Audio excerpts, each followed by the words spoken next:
अस्सलामुअलैकुम। अगर आप चाहते हैं कि आपका बेली फ़ैट हो जाए बिल्कुल ख़त्म और आपकी जो बेली है वो फ्लैट हो जाए, तो 4 ऐसी चीज़ें हैं जिनका इस्तेमाल आपको रेगुलर तौर पे करना है और इंशाल्लाह कामयाबी आपके कदम चूमेगी।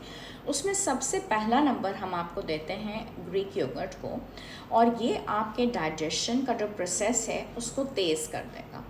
दूसरा नंबर हम देते हैं एवोकाडोज़ को, जो आप आराम से यहाँ पे मिल जाते हैं। इनको अगर आप खा लेते हैं तो पेट आपका ज़्यादा देर तक भरा रहेगा। चिया सीड्स को देते हैं हम तीसरा नंबर, और वो अगर आप पानी में भिगो के रखते हैं रात को और सुबह निहार मुँह इस्तेमाल करते हैं तो वो फूल जाते हैं और ज़्यादा देर तक आपका पेट भरा हुआ रहता है। और चौथा नंबर हम देते हैं अदरक को।